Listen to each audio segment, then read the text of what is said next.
Selling Pokemon cards at shows can be incredibly rewarding, but I've watched countless vendors make the same costly mistakes over and over again. After attending a handful of card shows and selling over six figures worth of digital products online, I've noticed that some vendors are missing simple psychological tactics that could dramatically increase their sales. So in this video, I'm sharing how to sell more cards as a Pokemon card vendor, the proven strategies that separate successful vendors from those who barely break even. Also, if you want to join my Discord community and connect with other Pokemon card collectors, sellers, and investors, check out the link in the description down below. The foundation, getting eyes on your table. Now here's the brutal truth. Most customers walk past vendor tables without even slowing down. You've got maybe 3 seconds to catch their attention before they're gone forever. And here's what's wild. Most vendors are doing absolutely nothing to stand out from this sea of identical setups. The obvious solution here is having more cards on display, but that's just table stakes. What you really need is what I call the platypus effect. Back in my psychology classes, we learned that a platypus is so unusual that it's impossible to forget it. Your vendor table needs that same memorable quality. I've seen vendors wear full Pikachu costumes, play portable keyboards while waiting for customers, and coordinate matching team shirts with their partners. One guy even brought a mini spotlight for a stage-worthy rare card section. Ridiculous? Maybe. Effective? Absolutely. But here's the thing. You don't need to go full circus mode performer. Simple changes work too. Rotate your display cards every hour so returning customers see fresh inventory. Greet people as they approach you instead of just staring at your phone. Ask questions like, what Pokemon are you collecting? Instead of waiting for them to speak first. The goal isn't just to get them to stop, it's to create that crucial first moment of engagement where trust can begin to build. The psychology of customer lifetime value. Now here's where most vendors completely miss the mark. They see a customer eyeing a $20 card and think small sale.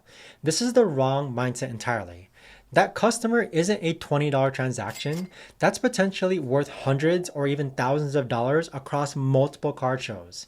I've had customers start with a $15 purchase online and eventually buy my $1,000 course online from me months later. But that only happens if you treat every interaction like it matters. This is especially crucial for first-time buyers. Work harder to close the initial sale, even if it means taking a smaller profit margin. Why? Because customers who buy from you once are exponentially more likely to buy from you again. It's basic psychology. They've already overcome the trust barrier and proven to themselves that you're legitimate. And think of it like this. Would you rather make $5 profit today on a $20 card or build a relationship that generates over $500 in profit over the next year? The math is pretty clear.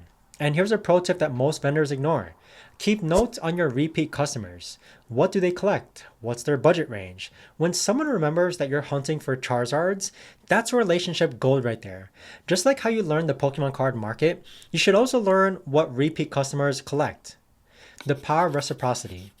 Now, reciprocity is one of the most powerful psychological principles in sales, yet I rarely see vendors using it effectively. The concept is simple. When you give someone something of value, they feel compelled to give something back. Now, I'm not saying you should hand out free Charizards, but small gestures often create disproportionate goodwill. Free stickers, cheap promo cards, or even just sharing knowledge about card values can trigger this response. I've seen vendors create YouTube channels or TikToks sharing collecting tips, then mention their upcoming show appearances. Suddenly, they're not just another vendor, they're the helpful expert who taught viewers about card grading or market trends.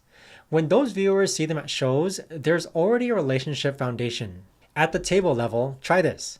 When someone buys multiple cards, throw in a free dollar card that makes sense that could be part of their collection.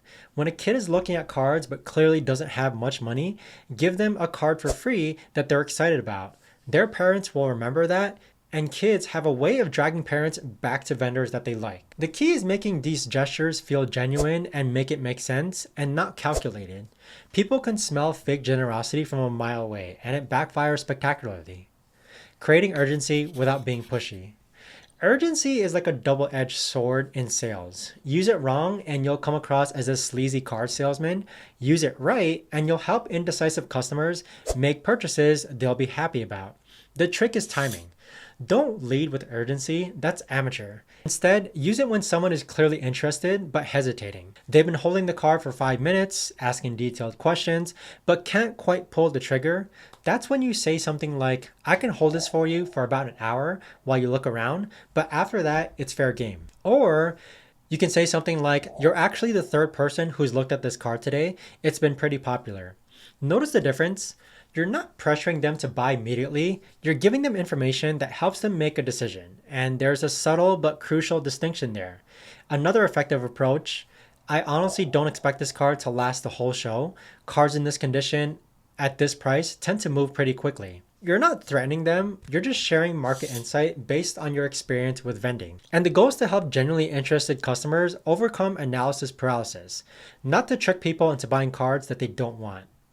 Bundling and value stacking strategies. Now here's where you can really separate yourself from amateur vendors. Strategic bundling. Instead of hoping someone buys 3 individual cards, create packages that feel like deals. But here's the secret. Don't bundle your best sellers. Bundle the cards that have been sitting in your inventory forever. Those mid-tier cards that are decent but not exciting enough, those make perfect bundling candidates. Try 3 special illustration rares for $50 instead of pricing them individually at $20 each. Or create theme bundles. Complete your Eevee Evolution collection, all 8 for $120. Suddenly, you're not just selling cards, you're solving collection problems. And another improvement that I can suggest and see working is that most vendors have like a $1 to $2 card binder set up. Instead of labeling that card binder $1 cards, you can instead label it 6 for $5 cards, where it seems like they're getting a good deal. Value stacking works better when you can tell a story. This bundle has been really popular because it covers all major Pokemon types. Sounds way better than I need to move these slow selling cards. And here's a psychological bonus. When customers buy bundles, they feel smarter. They're getting a good deal, making efficient purchases, and solving multiple collection needs at once. Everyone wins. But just remember, your bundles need to offer genuine value. And if customers can easily calculate that buying individually would be cheaper, your credibility takes a hit. Leveraging scarcity effectively. Now, scarcity works because collectors live in constant fear of missing out on cards that they want. But like urgency, it needs to be used authentically. The easiest scarcity tactic, highlight genuine uniqueness. This is my only copy in this condition, or I only brought 2 of these to the card show. These could be factual statements that you use to create natural scarcity. You could also use market scarcity, like these have been really hard to find since the set went out of print, or I've only seen 3 of these at shows this year. Again, you're sharing market knowledge, not manufacturing fake pressure. And here's a more advanced technique. Create scarcity through positioning. Place your rarest, most expensive cards in prominent positions, but only bring 1 copy of each. When someone sees a $500 card with a only 1 available sign, it reinforces that your inventory is curated and limited. But avoid artificial scarcity like this price is only good for the next hour. Experienced collectors see right through that, and it damages your reputation faster than you can say special illustration rare. The anchoring effect. Anchoring is probably the most underutilized psychological principle in card vending, and the concept is pretty simple. The first price people see influences how they perceive all subsequent prices. And here's how smart vendors use this. They strategically place high-value cards throughout the display. That $800 graded Charizard makes the $200 Umbreon look reasonable by comparison. The $200 Umbreon makes the $75 Gengar feel like a steal. So don't just dump all your expensive cards in one corner. Spread them out so customers encounter high anchors no matter where they look. Mix a $400 card with several $50 to $100 cards and watch how those mid-range prices suddenly feel more viable. This works especially well with graded cards. A PSA 10 card priced at $300 makes a raw card at $80 seem like bargains, even if the raw card feels normally expensive. The key is making your anchors feel natural and not manipulative. You're not trying to trick anyone, you're helping customers understand the full range of values in this market. Tapping into loss aversion.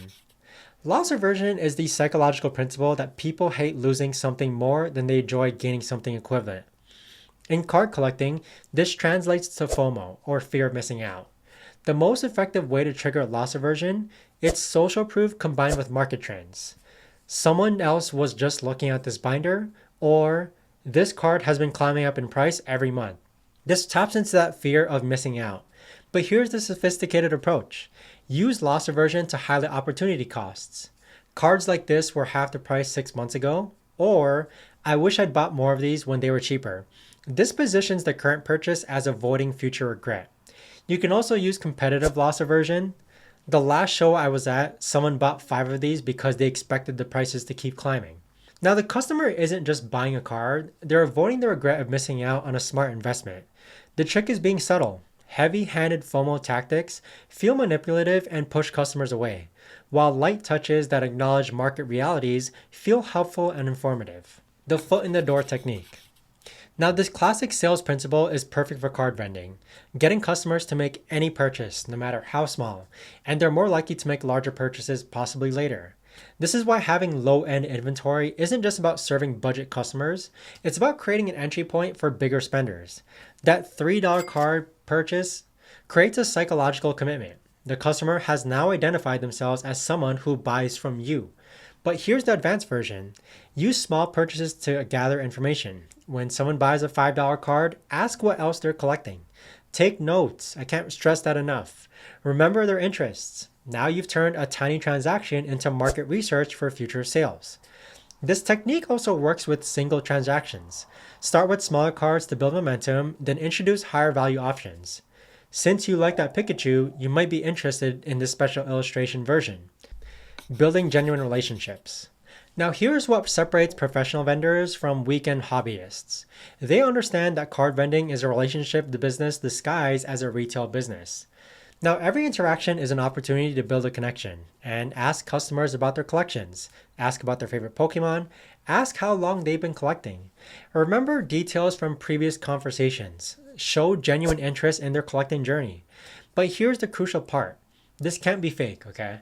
Customers can instantly tell when you're just going through the motions versus when you actually care about what they're collecting. Genuine interest in people's hobbies creates loyalty that transcends price competition. Keep track of what customers are hunting for, then actively look for those cards between shows. Imagine the impact when you text a customer or have it ready for them at your next show. Hey, I found the aversion that you might be looking for. Would you be interested in it? That's not just customer service, that's relationship building that generates long-term value. And don't underestimate the power of simply being a decent human being. In a hobby that can sometimes feel impersonal or transactional, vendors who are genuinely friendly and helpful stand out dramatically. Now, here's my recommendation. Don't try to implement all these strategies at once. That's a recipe for feeling overwhelmed and inconsistent execution. Pick 2 or 3 of the techniques that feel the most natural to your personality and selling style. Master those first, and once those become second nature, gradually start to add more sophisticated selling approaches. Remember that the goal isn't to manipulate customers, it's to create better experiences that benefit everyone involved. When customers feel good about their purchases and trust your expertise, they become advocates who refer their friends and return for future purchases. The vendors who consistently sell more cards aren't necessarily the ones with the best inventory or the lowest prices. They're the ones who understand that selling cards is really about understanding people, building relationships, and creating value beyond just the transaction itself. Start with one technique, practice it at your next show, and watch how small changes in approach can dramatically increase your sales. Your customers will notice a difference, your sales will improve, and you'll actually enjoy the vending experience more. And if you want to join my Discord and ask me any private questions, you can check out the link down below in the description and connect with other collectors, sellers, and investors. I'll be hosting weekly live calls where you can ask me anything about collecting, selling, or growing your Pokemon business. At the end of the day, successful card vending isn't just about moving inventory, it's about becoming the vendor that customers actively seek out and recommend to others. Now, if you want to learn how to launch a Pokemon card YouTube channel, make sure to watch this video next.